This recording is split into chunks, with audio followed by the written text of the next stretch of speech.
lagi sama kita di acara Barongsai Barengan Ngobrol Santai.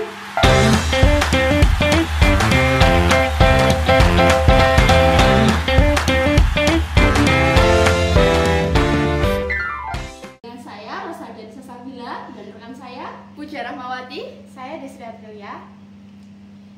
Oh iya, selamat hari raya ya guys, karena ini suasananya masih hari raya. Gimana kabarnya untuk kalian semua, sehat semua kan ya? Alhamdulillah sehat terus. Alhamdulillah. Oh ya guys, ini kan pada saat hari raya ini pasar tuh kayak kelihatan rame banget kan ya. Banyak orang cari kebutuhan rumah tangga, apalagi untuk kebutuhan hari raya. Itu menurut kalian itu perekonomian tuh berjalan cepet banget apa enggak sih? Terus itu masuk ke dalam sistem perekonomian kita atau enggak ya kira-kira? Tentu saja ada sih Ros. Soalnya kan perekonomian Indonesia itu ada 4 macam ya. Yang pertama itu ada ekonomi sosialis, terus yang kedua itu ada campuran, terus ada juga ekonomi Islam, dan juga tuh yang terakhir ada ekonomi Pancasila. Bener, perekonomian Indonesia itu juga banyak jenisnya. Tapi tuh di setiap perekonomian Indonesia itu juga ada masalahnya kan? Ya tentu aja ada dong Desri. Kayak contohnya nih, ada masalah seperti rendahnya pertumbuhan ekonomi, ada juga masalah seperti hutang negara, terus ada juga ketidakmampuan industrial. Kalau gitu gimana nih semisal masalah dalam ketidakmampuan industrial bisa diatasi dengan cara gimana ya? Oh, kalau masalah itu bisa diatasi dengan cara yang pertama, kita dapat meningkatkan kualitas sumber daya yang ada di dalam negeri, jadi nanti bisa bersaing dalam pasar global. Kemudian kita juga bisa melakukan peningkatan pada kualitas SDM yang kita miliki, jadi itu kita juga dapat bersaing gitu secara orangnya di dalam pasar modal. Terus kalau untuk struktur perekonomian di Indonesia sendiri itu sebenarnya ada apa aja sih, Des? Jadi struktur perekonomian Indonesia adalah proses kenaikan output per kapita yang terus-menerus dalam jangka waktu yang panjang. Nah, semakin baik struktur perekonomian, maka kesejahteraan suatu negara juga akan makin baik aja. Oh gitu. Kalau gitu pertumbuhan ekonomi yang ada di Indonesia ini ada berapa ya? Untuk perekonomian di Indonesia sendiri itu terbagi menjadi 5 ya, Rus ya. Yang pertama itu ada masyarakat tradisional, terus yang kedua ada masyarakat prakondisi untuk melepas periode lepas landas. Lalu yang ketiga ada periode lepas landas, yang keempat bergerak menuju kedewasaan, terus yang terakhir itu ada tingkat konsumsi yang sangat tinggi. Oh ternyata ada banyak banget ya, ada 5 macam. Terus kalau ada 5 macam itu pasti peran pemerintah ini sangat besar ya. Kira-kira peran pemerintahnya itu apa ya? Ya dong, pasti ada. Pemerintah itu memiliki 3 peran utama yang penting loh. Yang pertama ada stimulus ekonomi, yang kedua ada reformasi struktural, dan yang terakhir ada perlindungan sosial. Itu. Berarti kalau peran pemerintah nggak mudah ya guys ya? Iya. Pasti ada aja gitu loh hambatannya tuh. Iya. Terus kira-kira ada apa aja sih hambatannya itu? Jadi untuk hambatannya itu sendiri itu ada banyak ya. Yang pertama nanti ada yang utama itu yang adanya itu faktor SDM. Yang kedua ada faktor perubahan teknologi. Yang ketiga ada infrastruktur yang tidak memadai, dan faktor politik. Terus kalau sektor-sektor perekonomian di Indonesia itu ada berapa aja sih? Kalau itu aku tahu aja. Jadi sektor perekonomian yang ada di Indonesia itu terbagi menjadi 3. Yang pertama nih ada sektor primer yang terdiri dari sektor pertanian dan peternakan. Kemudian yang kedua ada sektor sekunder seperti sektor industri, dan yang ketiga dan terakhir nih ada sektor tersier, ini seperti sektor perdagangan, terus juga ada jasa pemerintah maupun perusahaan swasta gitu.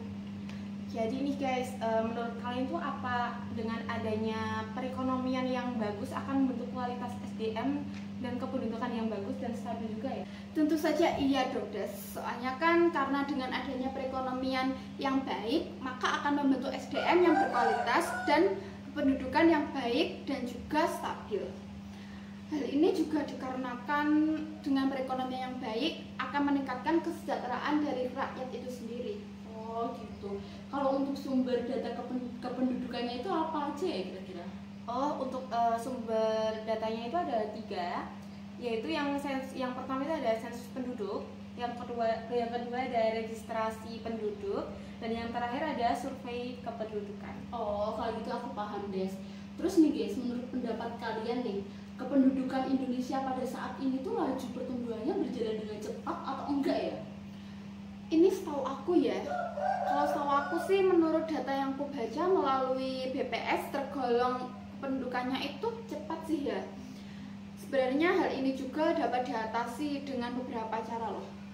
Ya kayaknya tuh dengan bantuan KB murah itu kan juga bisa dilakukan. Terus juga sosialisasi bahayanya pendidikan dini, soalnya kan sekarang tuh banyak kan ya kayak masih bocil-bocil tuh udah pada nikah, apalagi tahu nggak sih kayak istilah MBA, married by incident. Oh iya. Ya pasti kalian dan juga teman-teman semuanya tuh tahu ya lah ya itu apa. Terus juga yang terakhir tuh dengan penerapan regulasi seperti di Cina. Soalnya kan yang di Cina tuh sudah menerapkan kalau mempunyai anak tuh cuma ada satu gitu kan. Terus kalau misal mau punya anak lagi itu tuh mereka harus membayar pajak gitu loh. Jadi di Cina itu kalau punya anak itu kita membayar pajak sama aja kayak kita beli mobil atau beli tanah gitu. Oh, jadi setiap anak itu ada pajaknya tersendiri gitu? Iya, kalau anak kedua, ketiga ya. Soalnya di Cina tuh hanya boleh memiliki satu anak saja, setahu aku sih gitu ya. Itu caranya kayaknya cocok deh diterapkan di Indonesia sendiri nih untuk mencegah yang kayak aku jelaskan tadi ada yang pernikahan dini gitu, terus sebenarnya cocok sih. Mungkin juga bisa dibuat untuk meminimalisir kayak biar tidak padat gitu juga penduduknya. Iya, bener banget itu. Jadi semakin tinggi laju pertumbuhan kependudukan itu nanti juga akan mempengaruhi ketenaga kerjaan juga kan ya, Ros? Iya, pasti berpengaruh dong, Des. Karena semakin tinggi atau penduduknya itu semakin banyak kan belum tentu ya lapangan pekerjaan itu juga sebanyak jumlah orangnya kan. Dan itu bisa menyebabkan banyaknya pengangguran juga loh. Kemudian klasifikasi tenaga kerja sendiri kan dibagi menjadi beberapa kan ya. Ada yang berdasarkan kedudukannya juga. Oh gitu. Jadi apa aja tuh jenisnya? Jadi untuk klasifikasi tenaga kerja berdasarkan penduduknya itu dibagi menjadi dua, Des. Yang pertama itu penduduk usia kerja, yaitu mereka yang usianya tuh antara 17 sampai 64 tahun. Dan kemudian tuh yang kedua ada bukan usia kerja, yaitu mereka yang dianggap sudah tidak mampu untuk bekerja.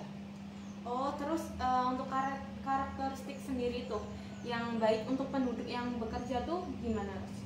Yang pertama pasti ada lapangan pekerjaan. Kemudian yang kedua itu status pekerjaannya itu harus jelas, Des. Jadi nanti kan selama bekerja itu si pekerjanya kan bisa mendapatkan kebutuhannya, mendapatkan tunjangan sosialnya juga. Terus ya nih, kalau untuk pengangguran nih juga ada nggak sih kayak klasifikasi atau jenis-jenisnya gitu? Ada dong. Jadi yang pertama itu nanti ada pengangguran normal, yang kedua ada pengangguran struktural, yang ketiga ada pengangguran siklikal, dan yang terakhir itu ada pengangguran teknologi. Oh, ada banyak macamnya ya. Tapi Des, aku kayak pernah dengar beberapa macam itu, tapi ada satu nih yang aku nggak pernah dengar. Pengangguran siklikal, iya. Apa sih itu sebenarnya? Jadi itu kalau pengangguran siklikal itu seperti kayak pengangguran karena faktor naik turunnya ekonomi sebuah negara gitu. Oh, jadi gitu ya, Des. Oh ya, jadi yang kita obrolkan tadi itu tetap nyambung ya. Dimulai dari kayak sistem ekonomi, pertumbuhan ekonomi sampai ke pengangguran itu ternyata tetap ada hubungannya ya dalam perekonomian di Indonesia ini. Oh iya, kan ada tuh pola konsumsi di Indonesia ya. Kalian ada yang tahu nggak sih kayak pengeluaran terkini di Indonesia tuh kayak apa aja, terus kayak gimana aja? Oh, jadi yang itu. Jadi kalau yang itu pada tahun 2022 itu udah meningkat sekitar 8,71% kayaknya ya dari tahun sebelumnya. Dan banyak faktor kenapa semakin meningkat, yaitu inflasi yang berpengaruh, pertumbuhan ekonomi yang positif itu juga mengakibatkan mengakibatkan penurunan tingkat pengangguran dan pencairan bantuan sosial mungkin berkontribusi pada kenaikan ini. Oh, itu pasti ada dampaknya ya, Destri ya. Kalau untuk dampaknya itu setahu aku nih, kayak kebijakan pengeluaran pemerintah terhadap kesejahteraan masyarakat Indonesia itu seperti kayak menciptakan lapangan pekerjaan, terus ada juga dalam meningkatkan pendapatan masyarakat. Caranya itu kan juga banyak ya. Sekarang kan pemerintah lagi menggenjot banget tuh tentang UMKM terutama ya. Berarti ini ya, Indonesia tuh lagi gencar-gencarnya buat narik perekonomian Indonesia tuh biar maju, kayak yang Rosa tadi bilang kan, kayak UMKM tuh lagi dimajukan gitu kan ya.